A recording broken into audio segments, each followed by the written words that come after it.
여러분이 읽은 이 본문의 말씀은 그냥 딱 읽으면 조금 어렵게 느껴지지만 약간만 도움을 받으면 여러분들이 이해하고 또 충분히 메시지를 우리가 함께 누리기에 부족함이 없는 본문이다, 이렇게 말할 수 있을 거예요.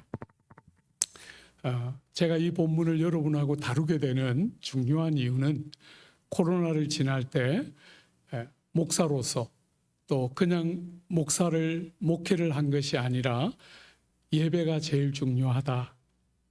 예배의 생명을 걸고 예배를 제일 소중히 여기는 목회를 해왔던 목사로서 코로나가 지나가면서 예배를 함께 모여 드릴 수 없을 때 너무 고통스럽고 아팠어요. 처음에 전문가들이 발표를 하기 시작할 때 이 코로나의 고통이 2년은 걸릴 것이다, 이런 예상들이 나왔을 때 제가 하나님께 간절히 기도했어요. 안 됩니다. 2달 이상은 안 됩니다. 그렇게 간절히 기도했는데 아무 관계없이 3년이 지났어요. 그죠? 3년의 세월이 참 아프게 그렇게 흐르고 3년이 그렇게 지나고 작년에 조금씩 이제 모여서 예배를 시작할 때 하나님 앞에 여쭙고 듣고 싶었어요. 왜 그런 시간을 우리에게 주셨을까? 6.25 때 그 전쟁통에서도 무수한 사람들이 죽어나가는 그 고통스러운 시간 속에서도 예배를 멈춘 적이 없었던 것이 조국 교회인데 왜 하나님이 코로나 통해서 예배 자체를 드리는 것이 가능하지 않은, 그것도 1년도 아니고 2년도 아니고 3년이나 되는 긴 세월을 우리에게 주시면서 그분은 무슨 이야기를 하고 싶으셨을까? 그래서 사실은 작년에 우리 교우들하고 다니엘서를 같이 봤어요. 여러분, 다니엘서를 같이 보면서 저는 개인적으로 2장과 7장 두 본문을 다룰 때 개인적으로 약간 깨달음이 왔어요. 특별히 우리가 오늘 저녁에 생각하는 이 7장은 여러분, 제 개인적으로는 이 다니엘서 7장 같은 본문이 구약에 있다, 신약에 있는 것이 얻어 하나도 손색이 없는 너무나 영광스러운 본문이 계시가 상대적으로 충분히 열리지 않은 구약에 있다, 너무너무 감격스러웠어요. 목사로서 또 성경을 연구하는 목회자로서 이런 본문이 구약에 있다. 그리고 개인적으로는 여러분이 다니엘서의 배경이 뭡니까? 다니엘은 이스라엘이 멸망할 때 3번에 걸쳐서 포로로 잡혀오게 돼요. 그 3번의 포로 잡혀오는 기간 중에 다니엘과 세 친구들은 제일 먼저 포로로 잡혀오는 1차 포로 가운데 포함되어 있었어요. BC 605년에 첫 번째 포로가 잡혀오는데 그 첫 번째 포로로 잡혀온 무리들 가운데 다니엘과 세 친구가 있었어요. 여러분, 이 친구들이 어떤 면에서 포로로 잡혀왔지만 이들이 끝까지 소망을 붙들었던 건 뭘까요? 하나님의 임재와 예배의 현장이었던 예루살렘과 그 성전이 있는 그 복된 곳이 기적같이 하나님의 능력과 하나님의 은혜로 기적같이 회복됐다 하는 이야기를 끝까지 포로로 잡혀와서 바벨론 땅에 있으면서도 하나님의 기적 같은 간섭을 이들은 어쩌면 기대했을지 모르는데 BC 586년에 마지막 3번째 포로가 잡혀오면서 나라가 완전히 망했다. 성전이 다 무너지고 돌 위에 돌 하나 남지 않고 완전히 다 회파되었다 하는 이야기를 들었을 때 다니엘과 포로로 잡혀왔던 유대인들은 어떤 마음이었을까? 그리고 그들에게 살아계신 하나님은 무슨 말씀을 하셨을까? 그게 다니엘서를 봐야 되겠다 하고 생각했던 이유 중에 하나였어요. 오늘 사랑하는 여러분, 우리도 똑같이 코로나를 지나면서 그렇게 아프고 몸살을 겪으며 지나왔는데 하나님은 우리에게 무슨 말씀하고 싶은 걸까? 예배를 멈추어 본 적이 없는 조국 교회가, 회중들이 함께 드리는 예배가 가능하지 않은 시기를 3년이나 겪으면서 지나온 우리들에게 하나님은 뭐라고, 무슨 말씀을 하고 싶은 것일까? 오늘 저녁에 우리가 그런 고민을 가지고 한번 본문을 짧게, 사실은 이 본문은 제가 우리 교회에서 40분씩 3번 했던 설교예요. 그거를 한 번에 해야 되기 때문에, 그리고 여러분들이 졸기 전에 끝내야 되기 때문에 마음에 짐이 있어요. 최대한 요약해서, 그렇지만 우리가 함께 주님의 음성과 메시지를 같이 들으면서 본문을 볼 수 있도록. 여러분, 오늘 본문, 사실은 본문을 우리가 일부만 읽었지만 본문 7장 전부가 본문이라 할 수 있는데, 7장은 3개의 환상으로 구성되어 있어요. 우리가 읽은 본문은 3개의 환상이 다 포함되어 있는 본문이에요. 여러분 한 번만 보세요. 먼저 7장 2절에 보면 다니엘이 진술하여 이르되 내가 밤에 환상을 보았는데, 여러분 첫 번째 환상입니다. 그죠? 2절부터 시작해서 첫 번째 환상이 등장해요. 밤에 환상을 보았다 하고 첫 번째 환상이 등장하는데 뭐냐면 내 짐승의 환상이에요. 내 짐승이 등장하는 환상을 첫 번째 환상으로 보게 돼요. 그게 8절까지의 내용입니다. 그리고 9절에 보면 다시 그 본문이 내가 보니 하고 시작하죠. 그죠? 또 다른 환상을 보는 것이죠. 첫 번째 환상은 내 짐승의 환상인데, 이 환상은 전부 나라와 관계되어 있어요. 여러분, 첫 번째 환상은 땅에 있는 내 나라, 짐승의 나라로 비유되는 땅에 있었던 그때 역사의 고대 근동을 지배했던 내 나라를 짐승에 비유하면서 내 나라에 대한 이야기, 이게 첫 번째 환상의 내용이라면, 두 번째는 내가 보니 하고 눈을 들어 하늘을 보니까 그곳에 보좌가 나오고 뭐가 있는 거예요? 하나님이 다스리시는 나라가 있는 것이죠. 그죠? 두 번째 환상은 하늘을 보면서 두 번째 환상을 보는데 하나님의 나라가 보였어요. 세 번째, 우리가 읽었던 본문에 여러분 13절 한번 보십시오. 13절에 보니까 내가 또 밤 환상 중에 보니, 여러분 세 번째 환상이 내가 또 밤 환상 중에 보니 하고 세 번째 환상이 등장해요. 그리고 이 세 번째 환상은 뭐죠? 세 번째 환상은 인자의 나라. 어떤 면에서 오늘 우리가 보게 되는 메시지의 제일 핵심이라 할 수 있어요. 인자의 나라. 여러분이 인자의 나라가 뭔가 하는 것이 오늘 이 세 번째 환상의 핵심이에요. 여러분, 세 개의 환상과 세 개의 나라가 등장하는 것이 오늘 우리가 다루려고 하는 본문의 구조예요. 그렇게 전체 을개를 가지고 첫 번째 환상인 내 짐승의 나라 한번 보십시오. 여러분이 보면 짐승이 넷이 등장하는데, 큰 짐승 넷이 바다에서 나왔다 하고 3절이 시작하고 있죠. 여러분이 짐승이 뭘 가리키는가 한번 뒤로 넘겨보십시오. 여러분 15절에 보면 앞에 나오는 세 환상이 나오고 15절부터 그 환상에 대한 다니엘의 질문과 대답이 나오는, 그게 15절부터의 내용의 구조예요. 여러분 15절에 보면 나 다니엘이 중심에 근심하며 내 머릿속에 환상이 나를 번민하게 한지라 내가 곁에 모셔 쓴 자 중에 하나에게 나아가서 이 모든 일의 진상을 묻음에 그가 내게 말하여 그 일의 해석을 알려주며 이르되, 여러분 15절부터 해석이 나오는 거죠. 그죠? 앞에서 본 세 환상에 대한 해석이 나오는데 한번 보십시오. 첫 번째로 17절에 보면 그 큰 내 짐승은 뭐라고요? 세상에 일어날 내 왕이라.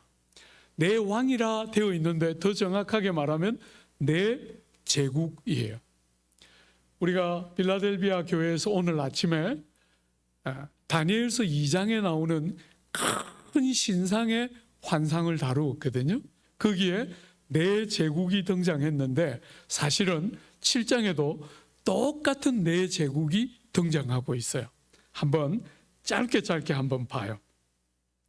여러분, 이 본문에 등장하는 내 짐승은 내 제국, 내 왕 혹은 내 왕국 혹은 내 제국으로 번역할 수 있는 단어인데 한번 어떤 나라들인지 한번 보세요.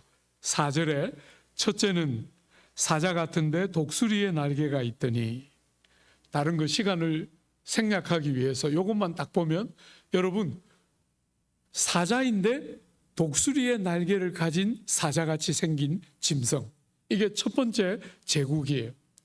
여러분, 백수의 제왕인 사자와 새들의 왕인 독수리가 합쳐져 있는 제국 어딜까요? 여러분들이 알기 대단히 어렵기 때문에 여러분들은 틀려도 돼요. 틀려도 제가 절대로 풍성하다고 혼 안 낼 테니까 한번 그래도 틀려도 되지만 여러분이 아는 지식으로 한번 대답해 봐요. 백수의 제왕인 사자와 독수리의 왕인 새의 왕인 독수리로 상징되는 가장 탁월한 건동지역의 패권을 잡았던 나라 어딜까요? 다시 뭐라 그랬어요? 어쨌거나 답을 해줘서 너무 고마워요. 그렇지만 틀렸어요. 또 한 번만 더, 한 사람만 더. 어딜까요? 여러분이 모르는 건 아주 정당해요. 그렇지만 알아도 되지. 이 정도는. 너무 풍성하게 살지 말고.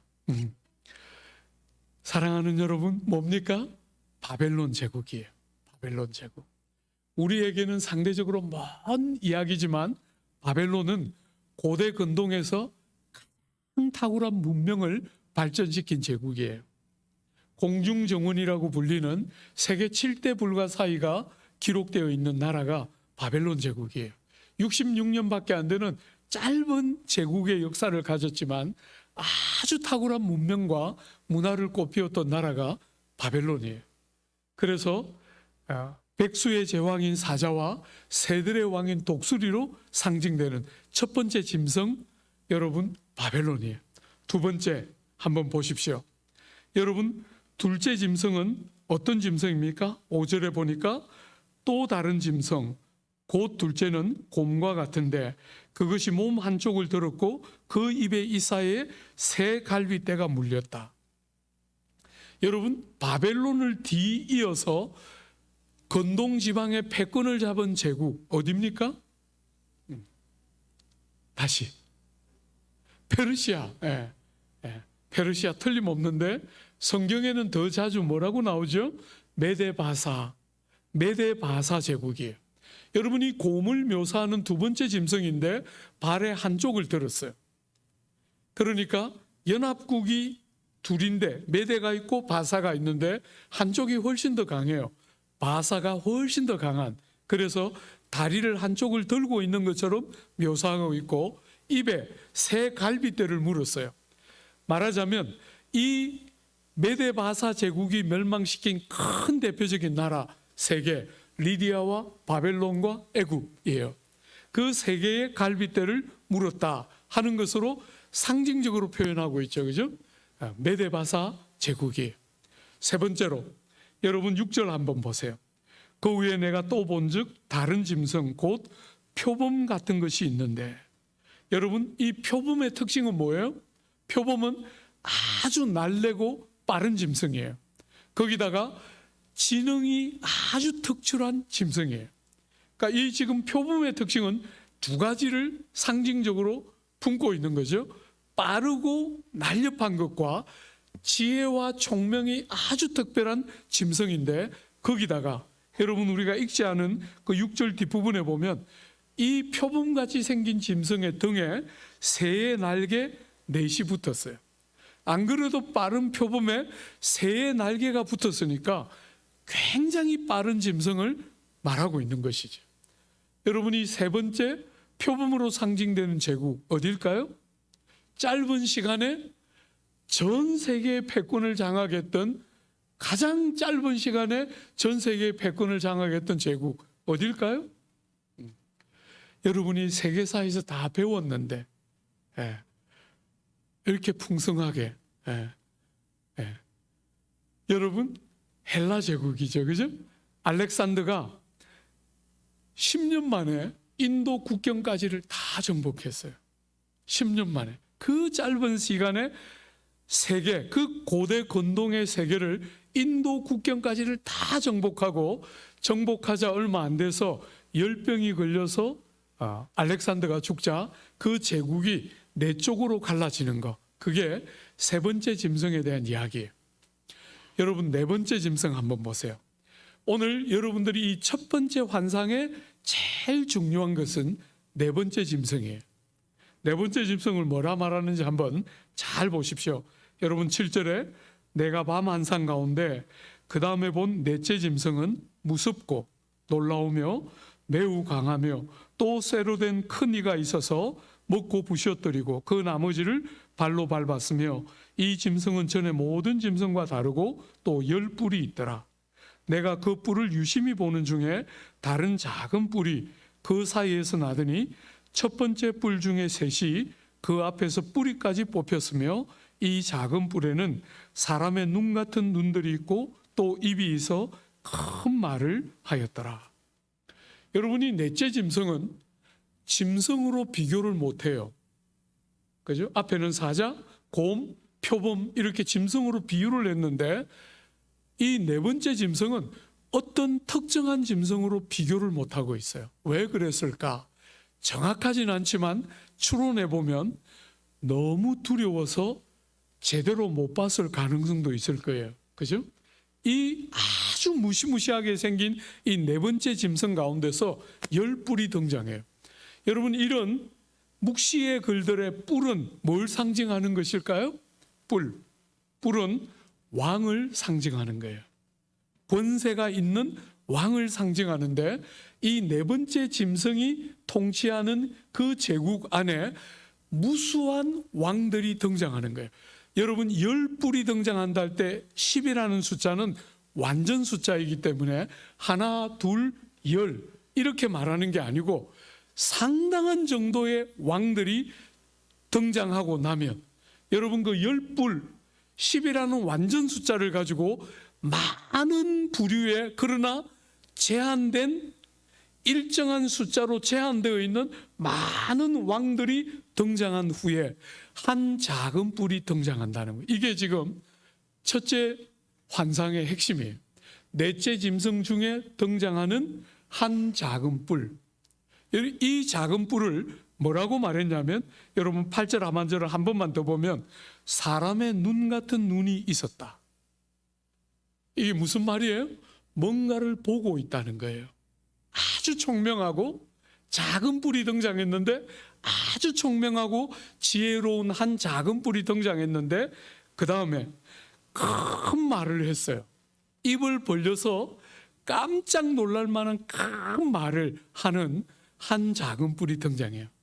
여러분, 이게 오늘 저녁에 여러분과 제가 볼 중요한 첫 번째 과제예요. 이 작은 뿔이 뭔가, 이 한 작은 뿔이 뭔가, 한번 15절 이후에 나오는 해석을 한 번만 보세요. 여러분, 시간이 없어서 우리가 다른 건 보지 말고 25절 한번 보세요.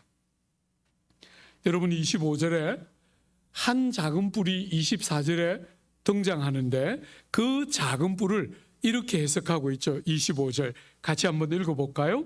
그가 장차 지극히 높으신 이를 말로 대적하며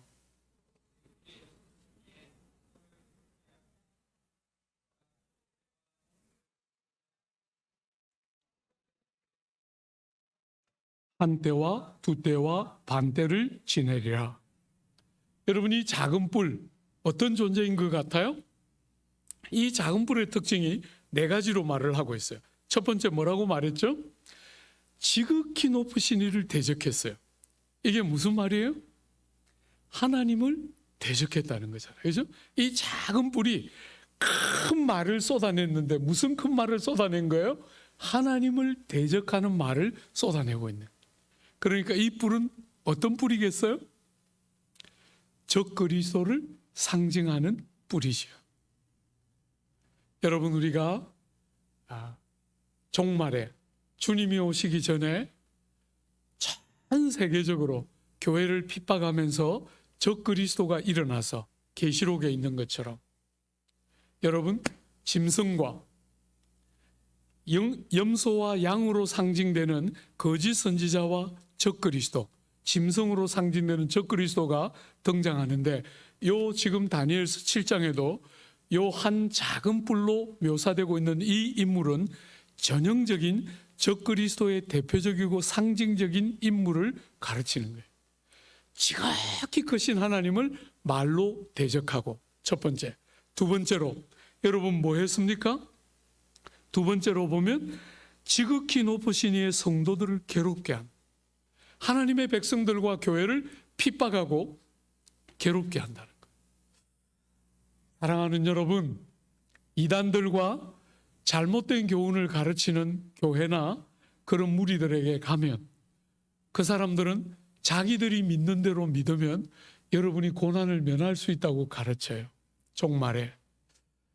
여러분, 그런 교회에 어디 갔는데 그렇게 가르치면 아무 말도 하지 말고 가만히 있다가 빨리 나와서 여러분 교회로 다시 돌아가요.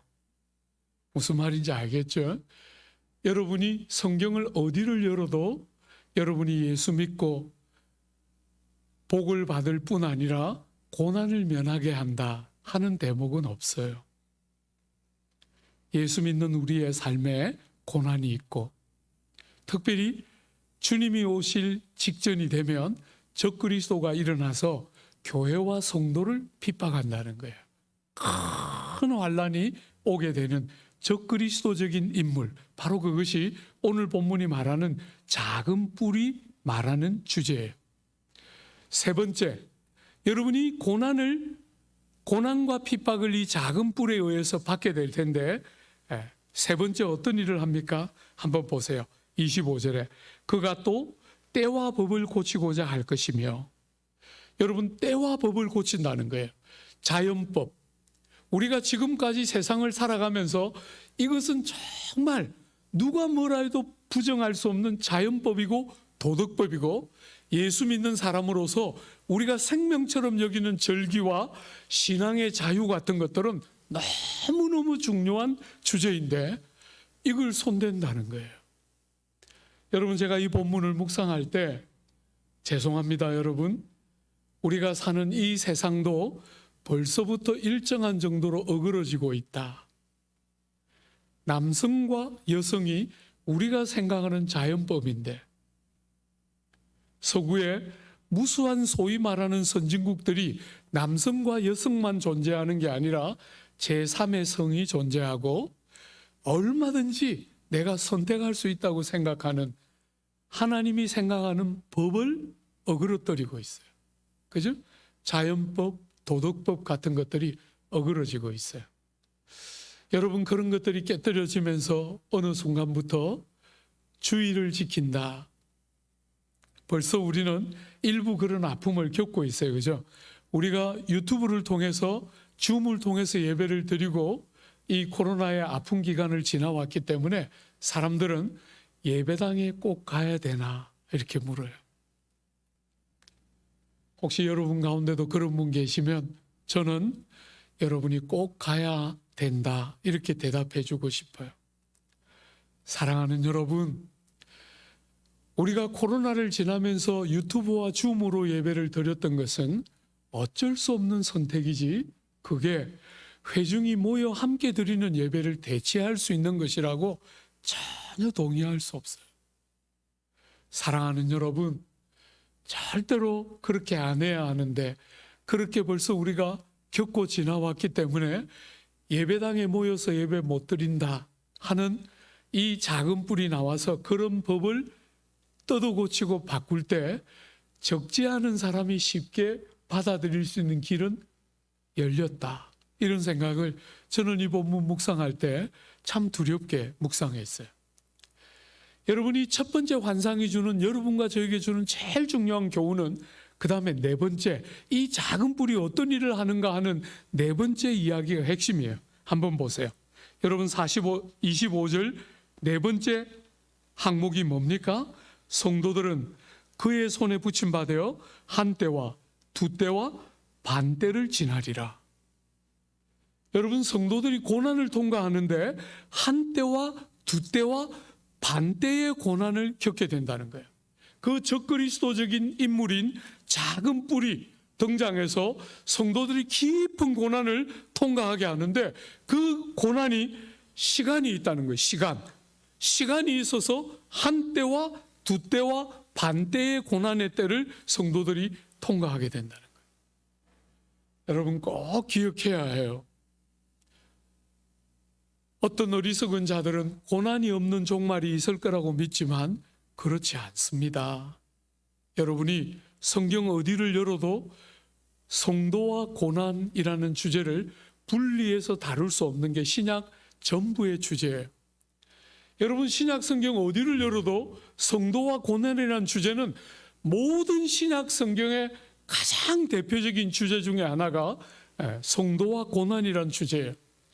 제가 어느 날 집회하면서 물어봤어요. 여러분, 신약 성경에서 성도와 고난이라는 주제를 제일 잘 다루는 성경이 뭡니까? 이렇게 물으니까 강사가 이렇게 앞에서 여러분 얼굴을 이렇게 보고 있는데 대답은 해야 되겠고 아는 것은 없고, 그래서 대답을 뭐라 했냐면 욥기 이렇게 했어요. 구약이잖아요. 그죠? 구약. 그래도 대답한 게 가상해서 용서해 줬어요. 네. 사랑하는 여러분, 신약에 성도와 고난이라는 주제를 핵심적으로 다루는 성경이 어떤 성경일까요? 베드로전후서. 너무너무 감사해요. 네. 얼마든지 그렇게도 말할 수 있죠. 왜냐하면 신약 성경이 전부 그 주제를 다루고 있기 때문에 베드로전서에도 맞아요. 네. 그렇지만 더 집중적인 성경이 있어요. 베드로전후서보다 더 뭘까요?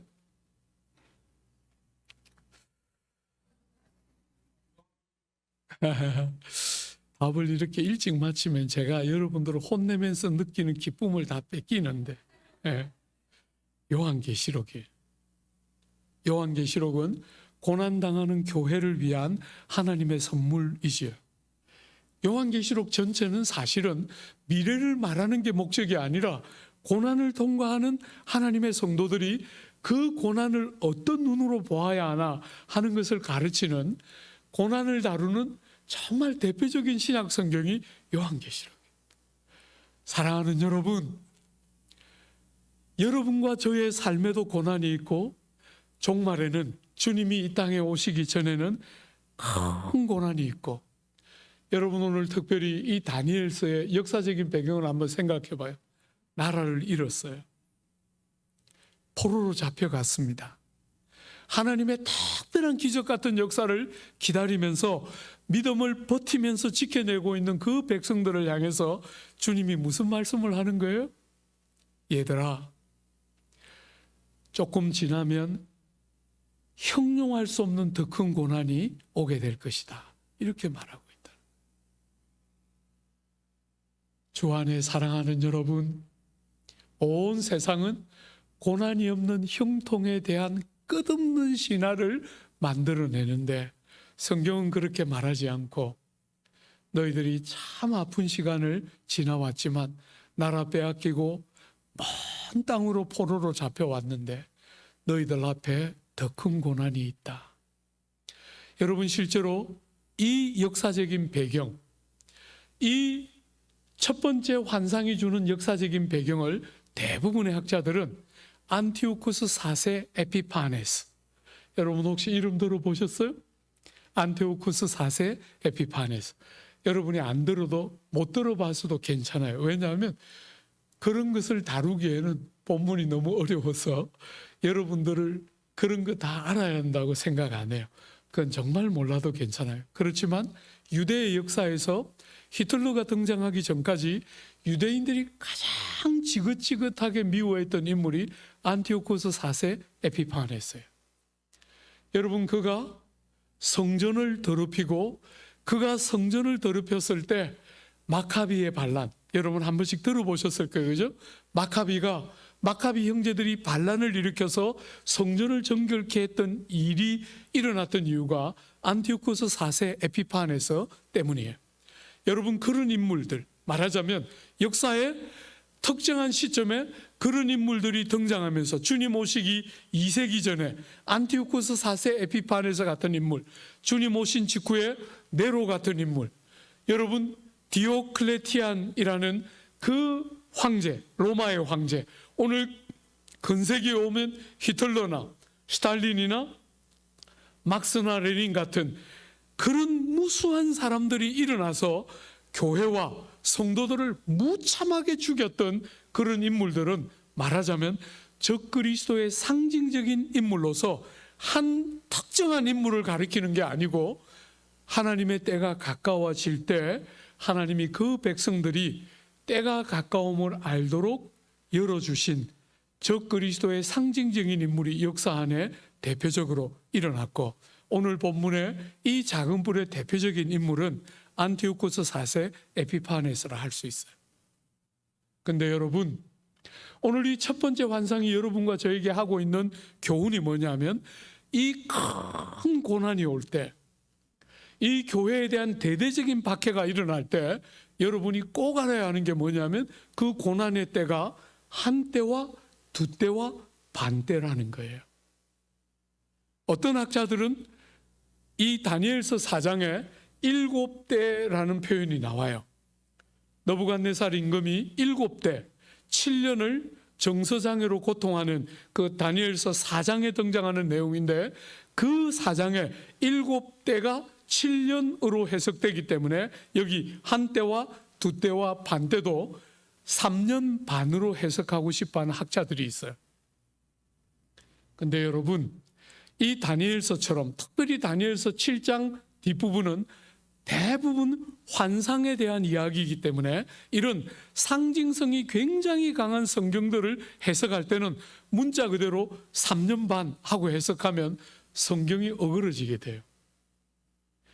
이런 상징성이 강한 환상에 대한 해석은 상징성을 살려내는 해석을 해야 되는 것이죠. 그죠?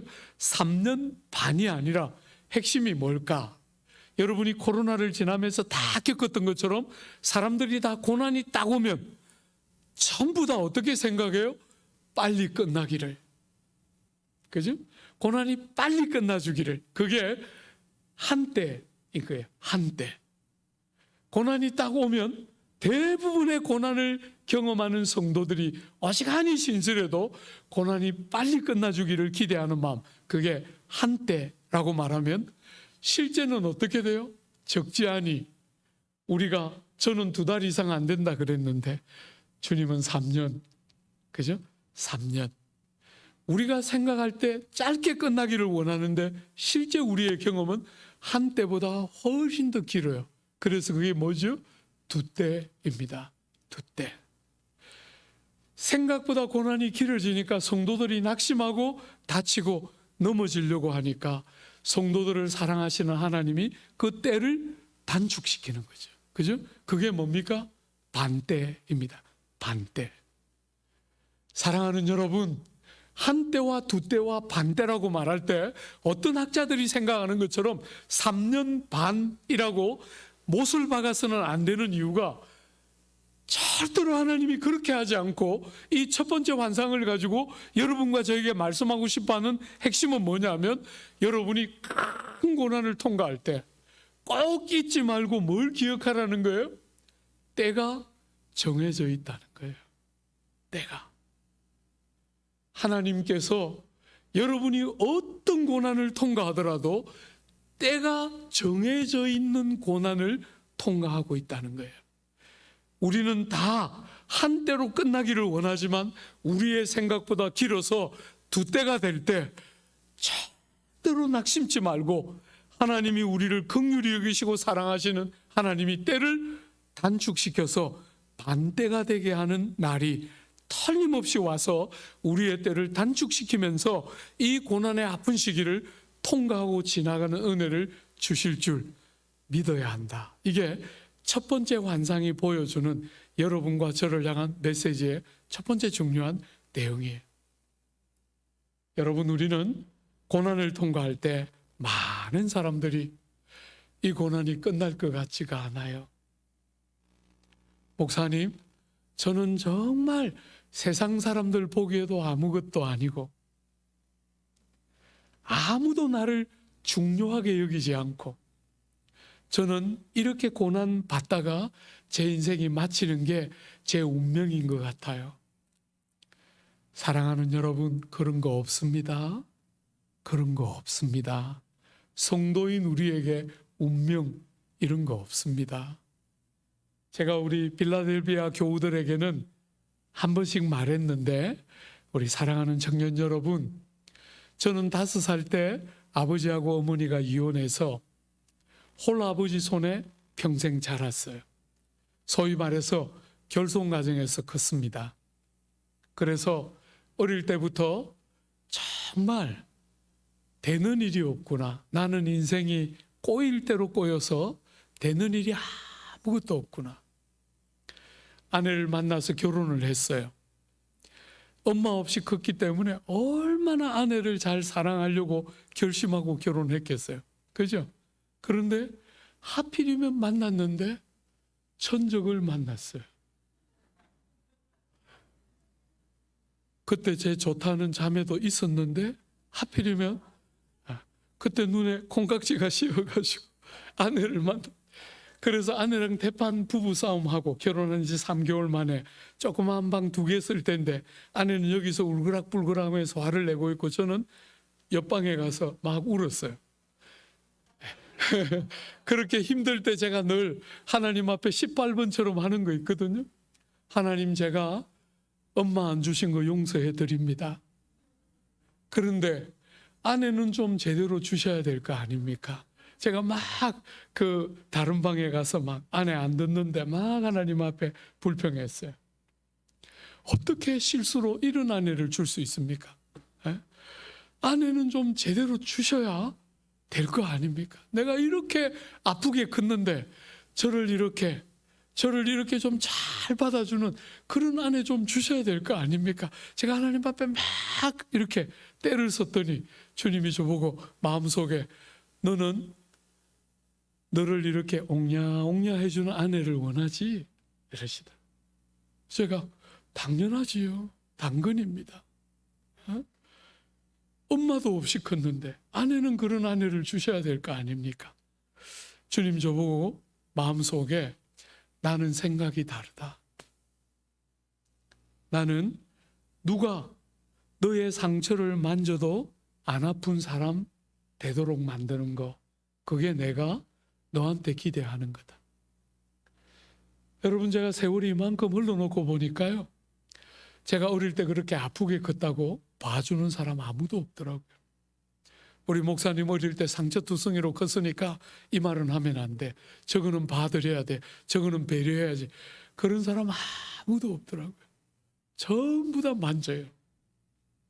전부 다 만져요. 틈만 나면 배운 게 없어가지고. 집안이 다 저렇게 형편없는 집안에서 태어나서 가정교육이 잘못돼서 막 수도 없이 말 들었어요. 예, 동네 안악들에게 머리 자주 지어 박히고 몬스터로 컸어요. 그 동네가 알아주는 개구장이. 예, 그렇게 크면서 많이 다쳤는데, 사랑하는 여러분, 주님은 누구든지 나를 그렇게 보호해주는 사람이 있어야만 내가 생활하는 사람이 되게 하는 게 아니라, 누가 언제 그 상처를 헤집어내도 아프지 않도록 나를, 그 상처를 끝없이 만져서 거기에 진물이 나게 하고 고름을 다 빼내서 누가 만져도 안 아픈 사람 만드는 게 내가 원하는 거야. 이렇게 마음을 딱 주셨을 때 섭섭하지만 말은 되잖아요. 그죠? 정말 섭섭한데 말은 되더라고요. 그래서 많이 울면서 그러면 한번 해봐요. 이러고 이제 제 삶을 딱 내어드렸는데, 사랑하는 여러분, 참 아픈데, 많은 고난이 있고 실패가 있는데, 그래서 많은 사람들이 그런 과정을 지날 때 나는 이러다가 내 인생이 끝날 거야. 내 인생은 그냥 이렇게 되어 있는 것 같아.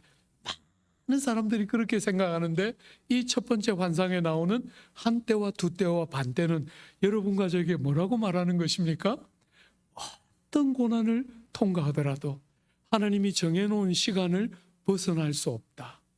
하나님이 딱 그 시간의 통치자시고 하나님이 원하시는 시간 동안만 허락되는 거지, 그 시간을 넘어서 성도인데 여러분과 저의 삶의 운명처럼 우리가 거스릴 수 없고 이길 수 없는 그 뭔가가 있는 게 아니고, 아들 하나님도 우리를 위하여 주시기를 하나도 주저않았던 그 하나님이 우리를 바라보시면서 시간을 통제하고 통치하고 다스리고 있기 때문에 어떤 형태의 고난을 통과하고 있을지라도 하나님이 허락하시는 시간의 범주를 넘어설 수 없다. 딱 붙들고 견디고 버티고 기다리는 것이.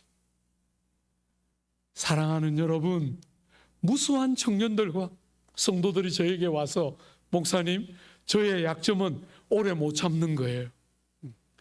여러분, 제가 여러분에게 위로를 하고 싶어요. 목사님, 저도 오래 못 참아요. 이런 분들 계시죠? 네, 여러분 위로하고 싶어요. 오래 참는 죄인 본 적 없습니다. 여러분과 저는 오래 참을 수 없는 자예요. 그런데 여러분, 하나님이 여러분과 저에게 오래 참지 않으면 모든 좋은 것은 오래 참고 기다리는 과정을 거쳐서 주어져요. 사랑은 오래 참고, 그죠?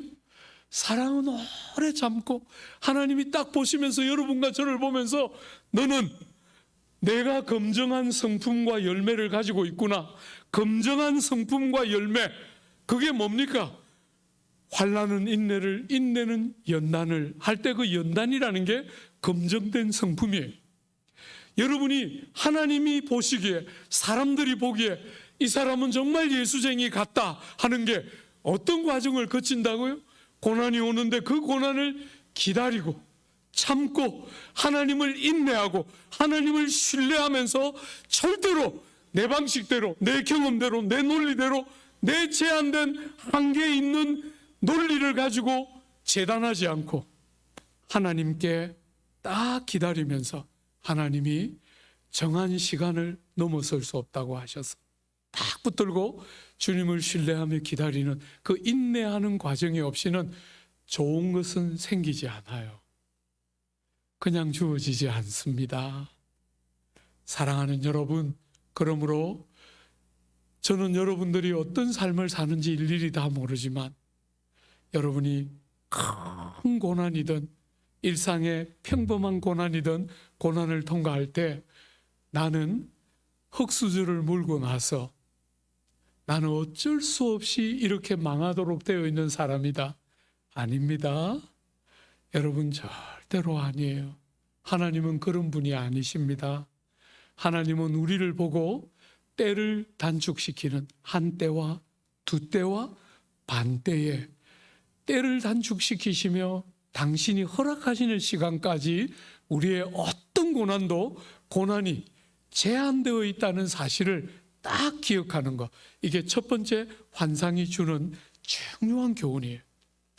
여러분, 여기에 오늘 첫 번째 환상에 등장하는 이 네 짐승은 여러분이 보는 것처럼 세상의 나라들이에요.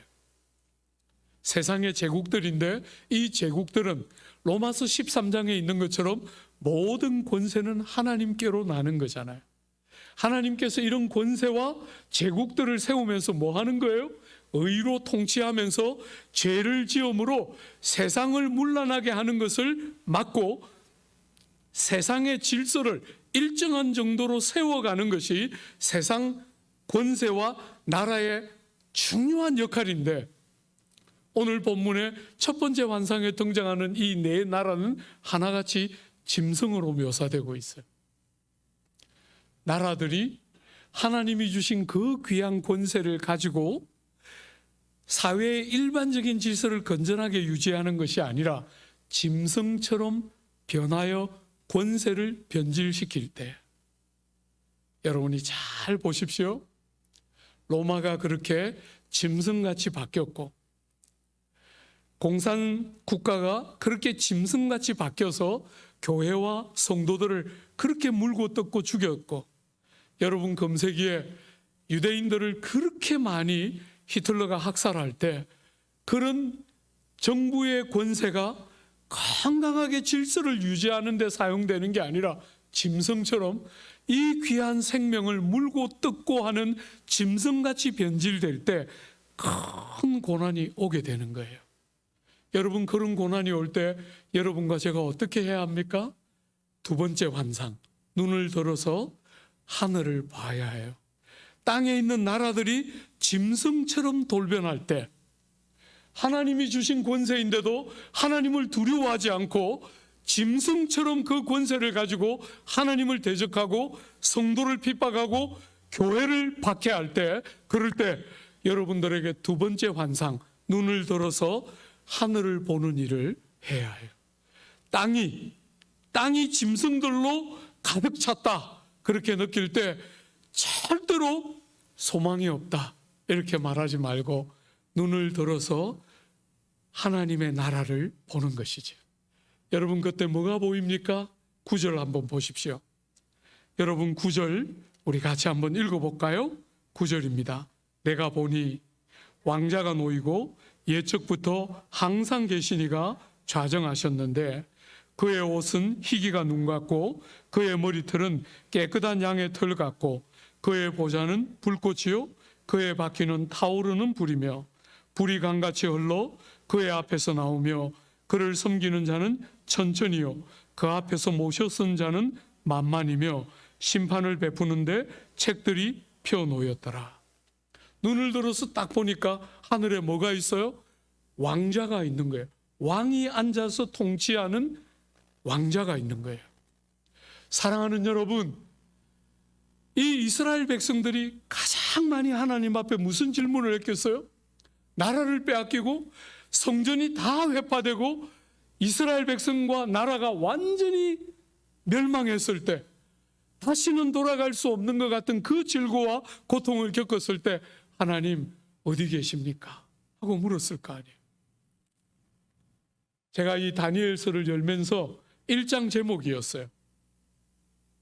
1장이 딱 열렸을 때 여러분들은 다니엘과 새 친구 이야기를 많이 들었지만 제가 1장 가지고 했던 첫 번째 설교는 무수한 질문과 하나님의 대답, 그게 1장의 제목이었어요. 얼마나 많은 질문을 하나님께 했겠어요. 하나님 어디 계십니까? 어떻게 이런 일이 우리의 삶에 일어날 수 있습니까? 이게 이스라엘 백성들의 질문이었을 거예요. 그런데 여러분, 성경의 대답은 뭡니까? 거기 계시며 말씀하시는 하나님. 사랑하는 여러분, 하나님 어디 계십니까? 이렇게 질문하는 하나님의 백성들에게 하나님은 어떻게 하십니까? 변함없이 거기 계시며 말씀하시는 하나님.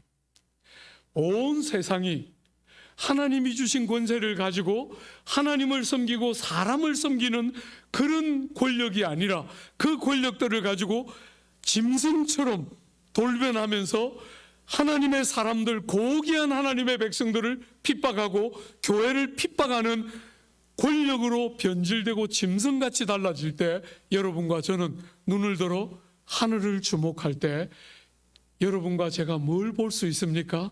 변함없이 그곳에 계시며 통치하시는 하나님을 우리는 보게 되는 거예요. 사랑하는 여러분, 여러분이 어떤 질고와 불행을 통과하는 순간에도 여러분이 딱 붙들어야 해요. 믿음의 싸움입니다. 여러분 눈에 보이는 대로 여러분의 제한된 세계관으로 모든 것들을 다 해석하려고 하지 않고 다 알 수 없는 불행과 고난을 목전에 놓고 다 알 수 없는 불행과 고난을 목전에 놓고 하나님의 주권을 인정하는 것이죠. 그죠? 그곳에 계시며 통치하시는 하나님. 여러분 눈을 들어 하나님을 딱 하늘을 봤을 때 그곳에 누가 계셨습니까? 한번 그 이름을 한번 보십시오. 9절에 보면 옛적부터 항상 계시니가 좌정하셨는데, 여러분 옛적부터 항상 계시니 누구입니까? 하나님이시죠. 그죠? 하나님 어디 계십니까? 하나님이 계신데 이런 일이 일어날 수 있습니까? 우리는 자주 우리 인생의 고난을 통과하면서 그런 아픔을 토로하는데, 성경은 뭐라고 말하느냐면 여전히 그곳에 계시며 세상과 만물을 다스리고 통치하시는 하나님 하는 것이 이 지금 7장에 눈을 들어 하늘을 봤을 때 짐승들이 그렇게 온 세상에 가득해서 하나님 어디 계신가 하고 절망하는데, 하나님 여전히 그곳에 앉아 계신 거예요. 그 하나님을 어떻게 묘사합니까? 한번 보십시오. 그의 옷은 희기가 눈 같고, 희기가 눈 같은 옷을 입었다. 무슨 말을 하고 싶은 거예요? 진리와 거룩으로 옷 입었다는 거예요. 세상은 거짓되지만 하나님은 절대로 거짓말하지 않는 진리와 성결로 옷 입으신 그분이 그 보좌에 앉아 계신 거예요. 사랑하는 여러분, 머리가 어떻다고요? 머리가 양털과 같은 깨끗한 양의 털 같고, 머리가 깨끗한 양의 털 같다. 제가 제일 좋아하는 실버, 그죠? 사랑하는 여러분, 머리가 깨끗한 양의 털 같은 거, 그게 무슨 말이에요? 나이와 연륜이 깊어서 베테랑이에요. 절대로 실패하는 법이 없는 숙달된 그분이 그곳에 앉아 계신 거예요. 여러분과 저는 얼마나 외람되게 하나님 뭔가 잘못되고 있습니다, 우리는 이렇게 말하는데, 그분은 절대로 실패하거나 잘못하는 분이 아니세요. 사랑하는 여러분, 제가 10대와 20대를 험악하게 보낼 때 아버지 제일 미워했어요. 아버지. 어머니는 없으니까 미워할 수가 없었고 아버지 정말 미워했는데, 은혜를 딱 받고 그 아버지가 어떻게 보였냐면 하나님이 나에게 주신 아버지 하고 딱 보이니까 아버지를 바라보는 눈이 조금씩 달라졌어요. 물론 어지간히 나이를 먹고도 아버지한테 때때로 막 울면서 어릴 때 이러면서 아버지한테 나쁜 말 했어요. 목사가 된 이후에도 나이가 적지 않은 나이에도 아버지한테 참 마음 아픈 이야기 한 번씩 쏟아냈어요. 못 견디겠더라고요. 실수를 한 번도 안 했다. 절대로 그렇게 말하고 싶지 않고 많이 실패하고 넘어졌어요. 그렇지만 사랑하는 여러분, 방향은 달라졌어요. 방향. 개개의 구체적인 상황에서 다 이긴 것은 아니지만 방향이 분명히 달라졌어요. 나를 위해 아들 하나님을 십자가에 못 박으신 그분이 주신 아버지 하니까 그 아버지가 마음으로부터 받아지더라고요. 주 안에 사랑하는 여러분, 여러분이 지나는 그 고통과 질고 실패와 아픔과 눈물, 좌절과 고난, 여러분들의 끝없는 기도가 외면되는 것 같고 여러분들이 기다리고 또 기다리고 또 기다렸던 것이 실패로 돌아가는 무수한 순간들을 만날 때 여러분들의 마음속에, 여러분들의 삶 속에 하나님이 정말 나에게 이르실 수 있을까? 이건 실수가 아닐까? 이런 생각 혹 여러분들이 할지 모르지만 성경은 그런 자리에 있는 여러분에게 변함없이 그분이 왕자에 앉아 계시고 그분은 실패하지 않습니다. 여러분, 실패하는 분이 아니에요. 저는 제 인생에 지우고 싶은 시간들이 있어요. 제 그 10대와 20대 초반에 몇 년은 제 인생에서 이렇게 도려내고 싶은 시간이에요. 방황하고 많이 아파하고 정말 많이 절망하고 좌절했던 시간인데, 여러분, 제가 청년들을 오래 지도했는데 청년들이 한 번씩 자기 문제를 갖고 오는데 상상할 수 없는 문제를 갖고 와요. 너무너무 아파서 이 아이가 이런 삶의 경험을 가지고 자랐다는 것을 상상할 수 없는 아픈 이야기들을 갖고 와요. 목회 초년병 시절에는 그 아이들이 그런 이야기하면 감당이 안 되고 얼마나 고통스럽고 아픈지 저도 감당 못하고 그 아이도 감당 못하고 같이 정말 많이 울었는데, 목회를 조금씩 하면서 연륜이 약간씩 생기니까 그 아이들이 와서 정말 상상할 수 없는 이야기를 딱 열었을 때 그 아이들의 그 아픔에 준하는 저의 아픔을 이렇게 열어서 보여줬어요. 너도 그렇게 컸구나. 나도 네 나이 때 이런 일이 있었다 하고 지가 저한테 나누어준 그 아픈 이야기, 아무한테도 못 열고 그렇게 고통하고 좌절했던 그 이야기 저도 이렇게 열어줬어요. 나도 이렇게 컸다. 내 삶에 돌아가고 싶지 않은 10대와 20대 초반이 있다. 열어서 보여주니까 여러분, 문제는 하나도 해결된 게 없잖아요. 그 아이들의 삶의 자리는 여전히 똑같은데 그 아이들이 목사님 그렇게 살았어요? 이렇게 말하고 나가서 지가 살아야 할 삶을 살기를 시작하는 아이들을 자주 봤어요.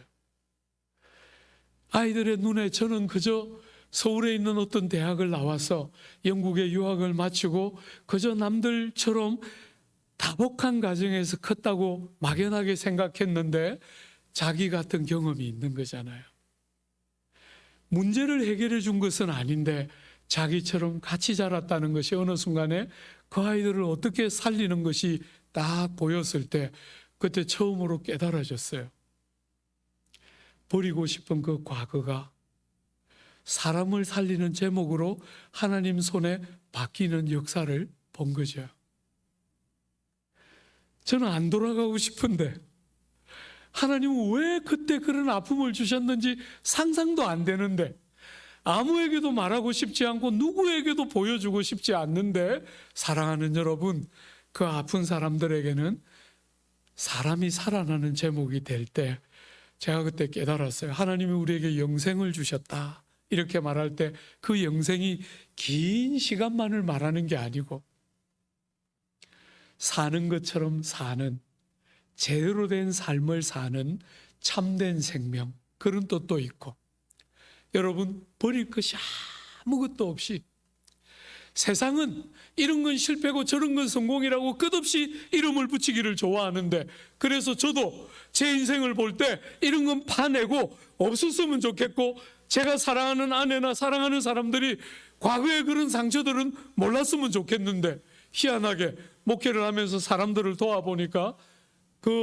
다시 돌아가고 싶지 않은 그 시간은 아프고 넘어지고 상한 많은 사람들에게 그 시간은 너무나 아무 것으로도 대답이 안 되는 그들의 삶에 그들을 불러일으키고 살려내고 하나님을 신뢰하게 만드는 얼마나 중요한 은혜의 통로가 되는가 보이더라고요.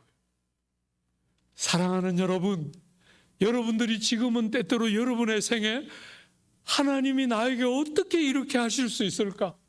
하나님이지만 실수하는 것은 아닌가? 내 삶에 이런 영역은 없어야 되는 것이 아닌가?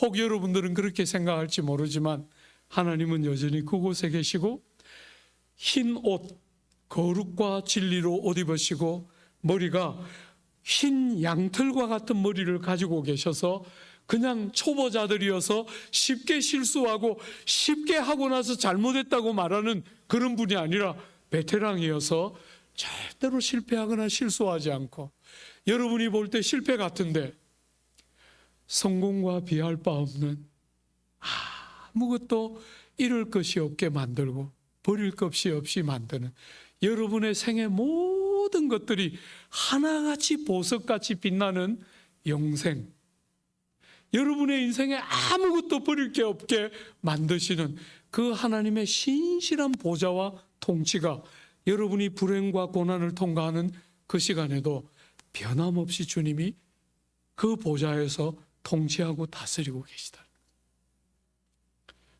믿어도 됩니다. 좀 돌아가는 것 같은 삶은 있을 거예요. 좀 안 되는 것 같은 순간은 있을 거예요.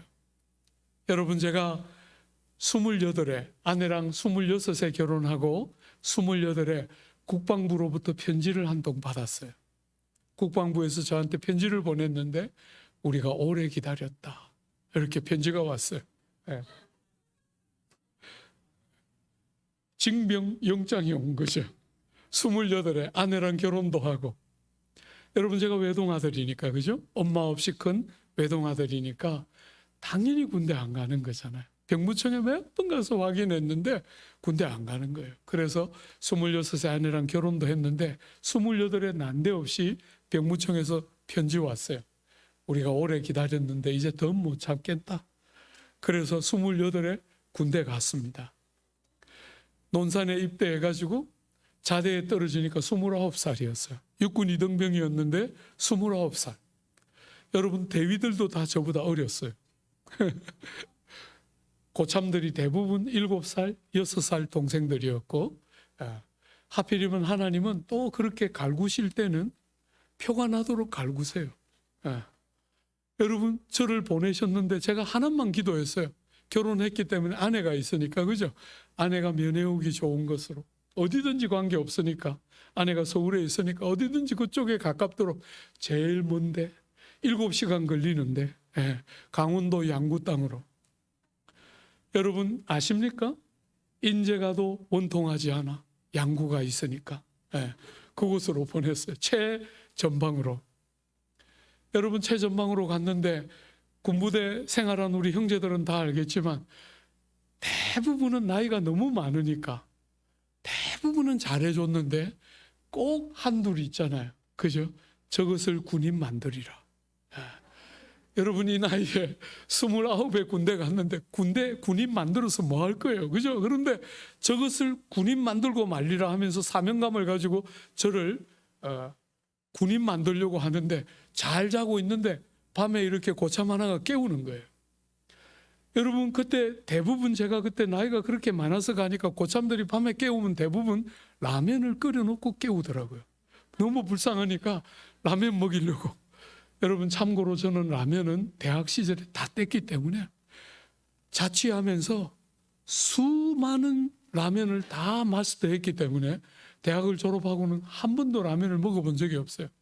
남자들은 군대를 제대할 때 보통 100개 이상 라면을 먹고 제대하는데 10개를 안 먹었습니다. 그런데 그 밤에 저를 고참이 깨우길래 또 무슨 라면을 끓였나 하고 일어났어요. 이번에는 라면이 아니고 저를 데리고 바깥에 나가가지고, 여러분, 양구에 겨울이 되면 20도 이하로 떨어지는데 그 20도 이하로 떨어지는 그 한 겨울에 저를 바깥에 팬티만 입은 채로 바깥에 데려가서 그 빙판길에다가 앞으로 지침 뒤로 지침 몇 번 시켰어요. 그러니까 온몸에 피가 나기 시작하고 너무 이렇게 고통스럽더라고요. 그러니까 제가 그 얼차리를 당하면서 하나님 앞에 기도했어요. 보시기에 좋으시지요. 제가 실수로 20대 초반에 은혜를 받아가지고 형들의 그 극진한 사랑과 누나들의 그 지극한 섬김들을 통해서 주님을 인격적으로 만나고 많은 은혜를 실수로 받아서 20살 초반부터 28이 될 때까지 대학부 전도사, 그 공동체 하나를 그렇게 오랫동안 섬기고 했는데 20대 후반에 29에 자대에 떨어져 가지고 온갖 고생을 하고 그렇게 고참이 밤에 온갖 얼차례를 주면서 피가 그렇게 나는데도 멈추지를 않더라고요. 그런데 제가 하나님 앞에 기도했어요. 이게 뭡니까? 이게 뭡니까, 하나님? 내가 20대 초반에 은혜를 받아서 그 20대를 다 나름 주를 위해서 산다고 살았는데 이게 뭡니까? 20대 후반에 마지막 1, 2년에 이게 뭡니까, 하나님? 제가 하나님 앞에 기도했어요. 비통하게. 그리고 30살 12월 27일 여러분, 결혼기념일입니다. 그날 제대했어요. 저녁하고 집사람 떡 찾아갔더니 집사람이 벌써 왔어? 너무 충격적이었어요. 얼마나 상처가 되는지. 저는 막 지워가면서 기다렸는데 여러분 12월 27일 딱 제대하고 집에 갔는데 여러분 12월 27일이에요. 저 같으면 제가 하나님이면 9월 정도에 저녁을 시켜줬을 것 같아요. 그래야 어디 어플라이를 내고 어디 갈 거 아니에요. 12월 27일 목회자들 다 뽑아가지고 성탄 발표 다 끝났는데 12월 27일 떡 저녁을 시켜주시니까 어디 오라는 데는 없고 방에 우두커니 앉아 있는데 제가 군대 가서 그렇게 고생할 때 양육했던 대학부 동생들이 다 자랐어요. 다 자라서 직장을 다 구하고 있는 거예요. 하루는 제가 그 방에 아무것도 뭐 불러주는 사람도 없고 교회도 갈 데가 없고 그냥 어두커니 그 방에 아내는 간호사 하면서 출근하고 혼자 방에 떡 앉아 있는데 동생들 몇 명이 왔어요. 형님, 우리가 형님 보니까 형님이 목회를 너무 행복해서 너무너무 보기가 좋은데 형님은 치명적인 약점이 있습니다. 그게 뭐냐? 이렇게 말했더니 동생들이 형님은 무식이 너무 풍성해서 평생 형님 밑에서 고생할 성도들 생각하니까 안 되겠습니다 하면서 동생들이 돈을 꺼냈어요. 동생들 한 20, 30명 정도의 동생들이 십시일반 돈을 모아서 돈을 가져와서 형님 유학 좀 가시면 좋겠습니다. 여러분 제가 참 그때 너무 놀랐어요. 군대 가서 고생할 때 하나님 앞에 비통하게 기도했어요. 이게 뭡니까? 20대에 깨달아서 그렇게 믿음으로 산다고 발버둥 쳤는데 20대 후반에 도대체 이게 뭡니까? 하나님 앞에 참 바보같이 그렇게 불평을 쏟아냈는데 동생들이 딱 왔을 때 정말 할 말이 없더라고요. 형님이 공부를 할 수 있도록 우리가 작은 돈이지만 모았습니다. 그 동생들이 3년, 제가 공부하는 3년 기간 동안 2천만 원 보내줬어요. 3천만 원 보내줬어요. 영국에서 공부하기에 충분한 돈은 아니었어요. 그렇지만 유학을 결심하기엔 충분했어요. 동생들의 마음이 충분히 읽혀졌고 유학을 와서 학위를 딸 생각 한 번도 해본 적이 없어요. 동생들이 공부 제대로 하고 오라 나를 보낸 줄 믿었기 때문에 사랑하는 여러분, 저는 그때 봤어요. 세상의 눈으로 볼 때는 이게 도대체 뭔가? 여러분들이 길이 없는 낭떠러지에 서서 하나님은 언제까지 말씀하지 않고 우리의 삶에 분명하게 우리를 이끌어 가시면서 길을 열어주는 일을 언제까지 하지 않을까? 여러분이 그런 고민과 아픔이 있을 때 저처럼 29에 그렇게 비통하게 울고 하나님 앞에 불평하기 전에 혹시 가능만 하다면 여러분 조금만 더 한번 견뎌봐요. 해석되지 않는 삶을 만났을 때 여러분의 삶이 해석되지 않고 이해되지 않기 때문에 하나님이 없거나 하나님이 사랑하지 않거나 하나님이 관심 없거나 하나님이 실수하고 있다고 생각하지 말고 한 번만 몇 걸음만 더 버티면서 한번 가봐요. 하나님의 시간표가 딱 여러분의 삶에 임하게 될 때 하나님의 계획과 뜻이 뭔지가 여러분의 삶에 딱 드러나게 될 때 여러분들이 실수라고 여겼던 그 실수 같아 보이는 삶의 자리가 하나님의 손때가 묻어서 우리의 생을 이끌어 가시고 역사하시는 하나님의 놀라운 은혜의 역사들을 경험하는 땅에 있는 성도가 하늘 아버지의 손길을 경험하는 영광을 누리는 복됨은 그때야말로 정말 진짜지요. 여러분에게 외람되지만 한번 물어보고 싶어요. 제가 한 말 여러분 들어보신 적이 있어요? 결혼을 잘해서 처가의 도움을 받아서 유학을 가는 사람 간혹 우리는 소설을 통해서 영화를 통해서 봤잖아요. 신데렐라처럼. 그죠? 여러분 저는 그런 일이 일어난 게 아니에요. 공부를 너무 잘해가지고 장학금 받아가지고 그냥 장학금 그냥 싫은데 하라 그래가지고 억지로 했어요. 이런 것도 아니잖아요. 그죠?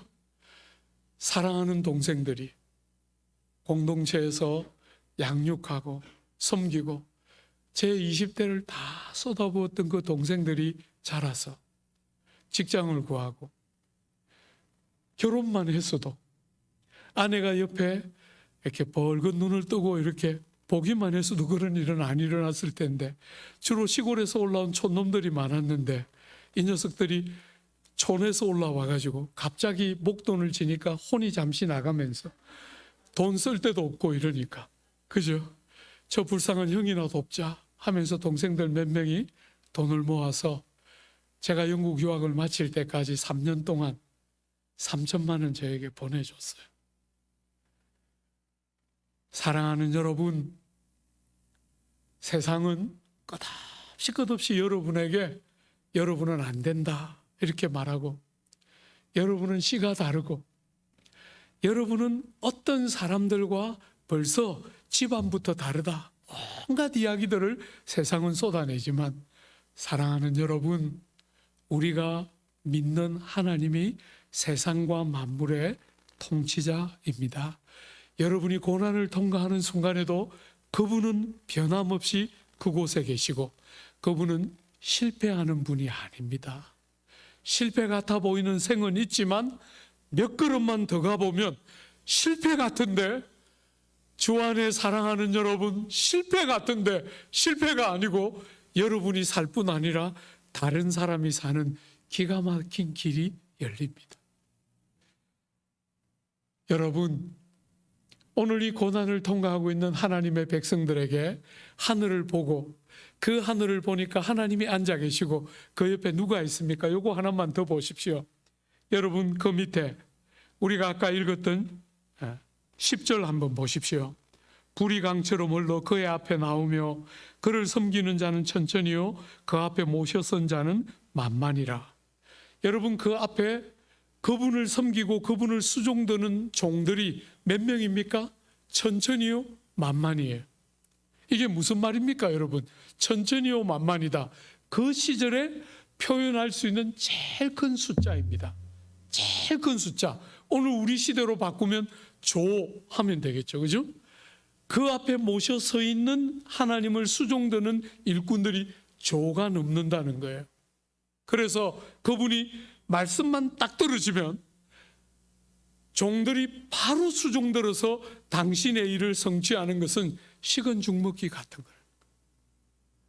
여러분, 제가 우리 남서울교회를 담임하기 전에 담임했던 그 교회는 젊은이들이 굉장히 많은 교회여가지고 아이들이 굉장히 많이 태어났어요.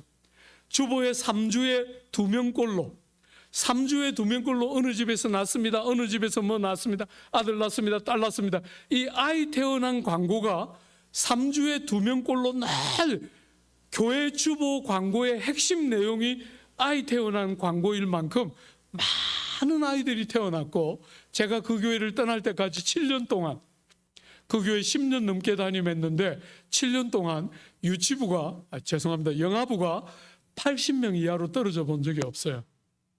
한 해에 40명씩 올려 보냈습니다. 7년 동안.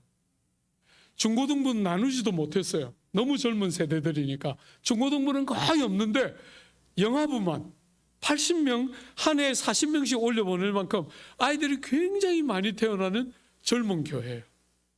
그래서 아이들을 위한 방이 그렇게 버글버글하니, 아이들이 그렇게 많이 태어나는 그 교회 제가 담임했어요. 사랑하는 여러분, 아이들이 무수하게 태어나는데 그 아이들이 태어날 때마다 이름 외는 게 보통 주제가 아니에요. 이렇게 머리가 빠진 이유 중에 하나일 거라고 생각해요. 너무 많이 태어나니까 나중에는 제가 포기하고 첫째야, 둘째야, 셋째야 이렇게 바꿨어요. 그 아이들이 이렇게 태어날 때 보면 너무너무 다양한 아이들이 태어나잖아요. 근데 늘 똑같은 거 있어요. 그 영유아실에 언제나 몬스터, 개구장이들은 꼭 주름 잡는 개구장이들이 있고, 아이들이 그렇게 많이 태어나니까 아무리 부속실을 만들어도 모자라는 거예요. 그래서 제가 하나님께 기도했어요. 주님, 우리 아이들이 안전하게 보호되고 교육할 수 있는 공간 좀 주십시오. 기도를 얼마나 했는지 몰라요. 여러분, 제가 그때 목회할 때 그 교회 바로 근처에 뭐가 있었냐면 대순진리교. 좀 죄송합니다. 어떤 특정 종교를 이야기해서 대순진리교 막 대골 같은 건물이 2개나 길 건너편으로 마주보고 있었어요. 지나갈 때마다 스트레스 생기는 거 있죠.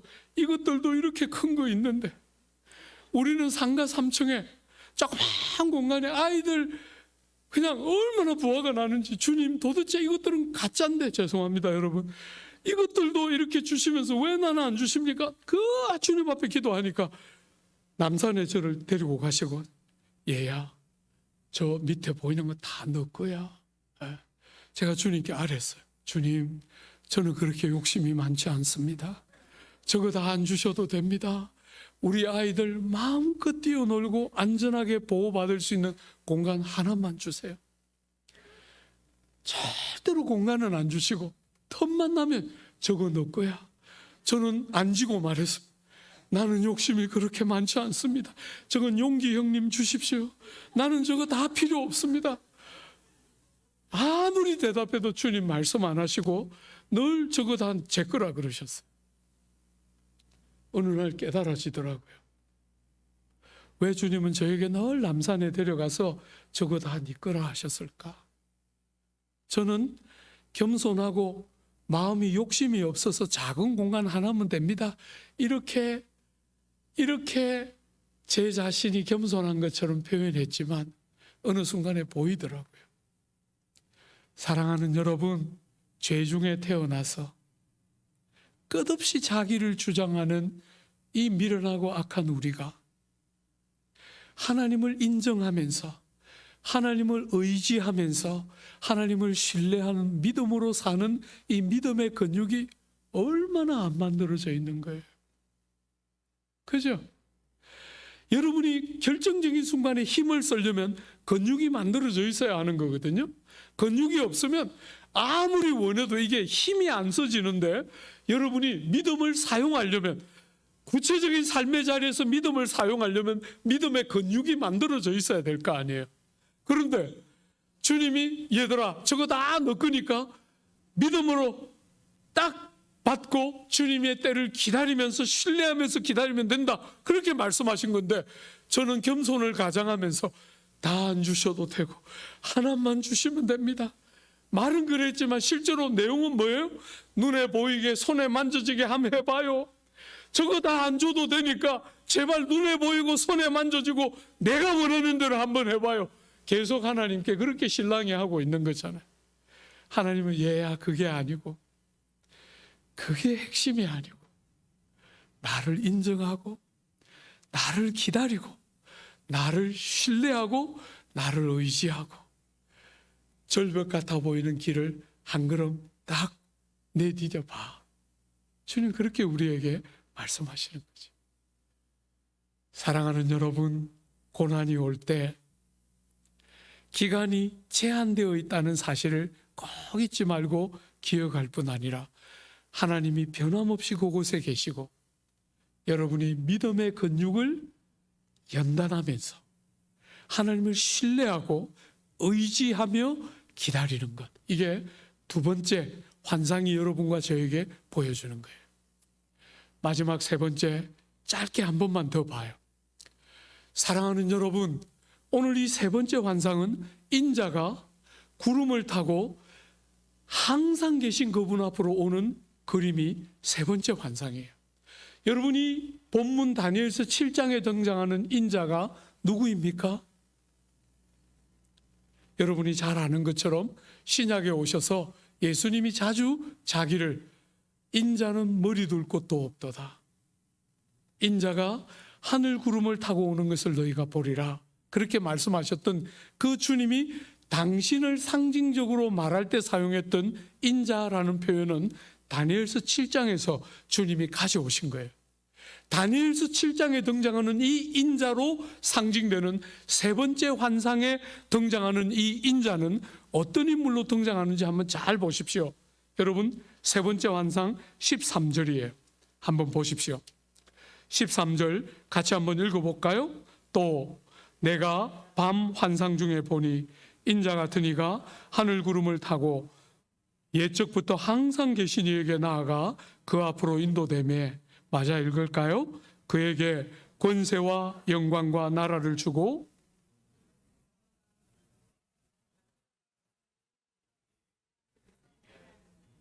그의 권세는 소멸되지 아니하는 영원한 권세요 그의 나라는 멸망하지 아니할 것이니라.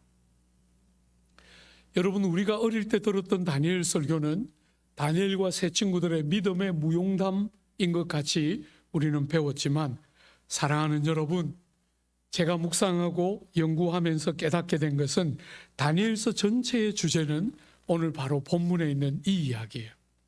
하나님의 나라는 영원하다. 그 국권은 절대로 다른 사람들에게 빼앗기거나 망하는 나라가 아니다. 다니엘 그 시대로 한 번만 들어가 봐요. 나라를 빼앗겼어요. 성전이 다 무너지고 회파되었는데 주님 뭐라고 말하는 거예요? 얘들아, 눈에 보이는 것이 전부가 아니야. 나라를 빼앗겼고 이방 땅에 와서 너희들이 알아듣지 못하는 말을 하고 너희들이 하고 싶지 않은 일을 시키는 그 요단 강가에서 고향을 그리워하면서 그렇게 눈물을 흘리고 있지만, 얘들아, 눈에 보이고 너희들이 경험하는 것이 전부가 아니라 뭐가? 너희를 기다리고 있는 것을 보아야 해. 나라는 망했지만, 예루살렘 성전은 무너졌지만 우리의 하나님 변함없이 그곳에 계시고 그 하나님의 나라는 절대로 빼앗기거나 망하거나 하는 나라가 아님을 너희가 보아야 해. 나라를 잃었는데, 나라를 잃었기 때문에 너무 놀랍게 눈이 열리는 것이잖아요. 나라가 있을 때는 보이지 않았는데 나라가 빼앗기고 나니까 뭐가 보입니까? 그 나라가 대표하고 상징하고 싶어 했던 그 나라가 보이는 거죠. 국권을 빼앗기지 않고 절대로 망하지 않고 그 나라가 영원토록 계속한 것, 이것이 다니엘서 2장에 나오고 4장에 나오고 6장에 나오고 다니엘서 전체를 관통하는 핵심 주제 중에 하나예요. 하나님 나라는 망하지 않고 쇠하지 않고, 국권이 이스라엘 나라의 국권을 빼앗긴 것처럼 너희들의 국권이 다시는 빼앗기는 법이 없는 하나님의 나라가 너희의 소유이고, 너희들은 이 소망을 가지고 절대로 낙심하거나 넘어지지 않아야 한다. 이게 지금 이 다니엘서 전체를 관통하는 주제 중에 하나인 거예요. 사랑하는 여러분, 오늘 우리는 눈에 보이는 거, 손에 만져지는 거, 경험되는 것이 우리 신앙의 전부라고 자꾸 생각해요. 믿음으로 눈에 보이는 것을 믿고 소원하는 것이 아니라 믿음으로 생명의 말씀을 딱 붙들고 그 약속에 우리의 생을 던지는 것이지요. 그죠? 우리의 삶을 탁 내어드리는 거예요. 여러분, 저는 이제 인생의 후반부잖아요. 그죠? 60 중반의 나이로 이제는 인생의 후반부예요. 저는 언제 이제 주님이 부르시면 가도 손색 없는 나이가 됐다고 생각해요. 사랑하는 여러분, 여러분이 여러분의 삶을 말씀에 거는 것은 무리한 일이 아닙니다. 가장 지혜로운 길이고, 여러분의 삶을 말씀 딱 붙들고 여러분의 삶을 한번 걸어가 보십시오. 눈에 보이는 거 말고 손에 잡히는 거 없는데 하나님의 약속의 말씀 딱 붙들고 여러분의 삶을 내어드리고 사는 것. 다니엘서 1장은 다니엘이 포로로 잡혀가는 이야기로 시작되는데, 제일 마지막에 바벨론 제국이 망하고 메데바사 제국의 왕이 제국이 바뀌는데 여전히 다니엘이 그 바뀐 제국에서 고위직 공무원으로 근무하는 이야기로 다니엘서 1장은 끝나요. 나라는 망하는데 희한하게 그렇게 하나님의 나라를 바라보면서 망하지 않는 나라를 붙들고 있는 하나님의 백성을 통해서 페르시아 제국 안에서도 여전히 고위직 공무원으로서 역할을 감당하면서 바벨론 제국이 멸망하고 약속의 백성들이 70년 만에 약속대로 고국 땅으로 돌아가는 것을 틀림없이 보았을, 그리고 그들이 돌아가도록 힘써서 섬기고 도왔을 다니엘에 대한 이야기로 1장이 마무리되고 있어요. 사랑하는 여러분, 눈에 보이는 방식으로 빨리 달리는 것이 선착하는 것이 아닙니다. 저는 이제 주저없이 말할 수 있어요. 사랑하는 여러분, 눈에 보이는 것, 세상이 말하는 방식으로 지혜롭게 여러분의 앞길을 잘 준비하면서 사는 것이, 그게 지혜로운 길이 아니고, 때로 길이 보이지 않고 때로 길 같지 않은데 주님의 말씀이 가르치는 바로 그곳 가보십시오. 여러분이 한번 가보십시오.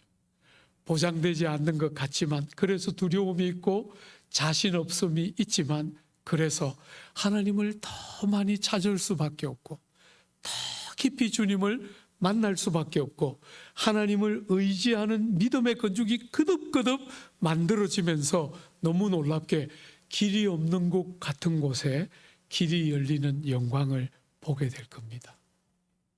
사랑하는 여러분, 나라를 잃어버린 이 다니엘과 친구들에게 주신 하나님의 말씀, 여러분과 저의 삶에 어떤 고난이나 실패 같은 삶의 경험을 경험하고 지나가더라도 하나님을 딱 인정하고 견디고, 여러분이 마침내 사실은 세 번째 이 나라, 인자의 나라의 핵심은 인자가 왕노릇하는 게 아니에요. 인자의 나라의 핵심은 인자가 왕노릇하는 것이 아닙니다. 본문 세 구절만 한번 찾아 읽고 마무리할게요. 한번 볼까요? 여러분 18절 한번 보십시오. 같이 한번 읽어볼까요? 지극히 높으신 이의 성도들이 나라를 얻으리니 그 누림이 영원하고 영원하고 영원하리라. 22절입니다. 옛적부터 항상 계신 이가 와서 지극히 높으신 이의 성도들을 위하여 원한을 부려주셨고 때가 이름에 성도들이 나라를 얻었더라. 27절이에요. 나라와 권세와 온 천하 나라들의 위세가 지극히 높으신 이의 거룩한 백성에게 붙임바 되리니 그의 나라는 영원한 나라이라.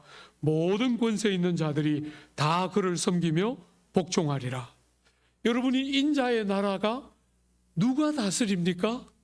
재밌게도 여러분과 제가 다스리는 나라예요. 꼭 기억하십시오.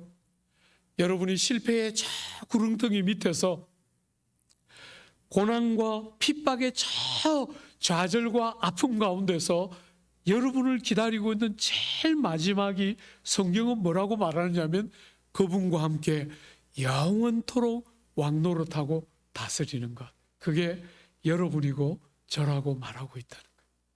이렇게 많이 실패하는데, 이렇게 아무도 주목하지 않는데, 그렇게 함직해 보이는 어떤 증거도 없어 보이는데, 사랑하는 여러분, 때가 되면 저처럼 여러분도 말할 거예요. 정말 안 믿어졌는데, 대학교 2학년 때 자취방에 앉아서 제 평생을 지배하는 하나님의 말씀, 여호수아 1장에 나오는 하나님의 말씀, 제 평생을, 이 60이 넘도록 제 평생을 지배하면서 제 영혼이 넘어지고 제 영혼이 다치고 제가 좌절할 때마다 그 말씀이 떠오르면서 저를 살려냈던, 평생 저를 붙들었던 말씀이 있는데 안 믿었어요. 더 정확하게 말하면 못 믿겠더라고요. 그런데 여러분, 그 말씀대로 되어가고 어느 순간부터 그 말씀이 믿어지고 어느 순간부터 그 말씀이 주장되는 거 보게 돼요.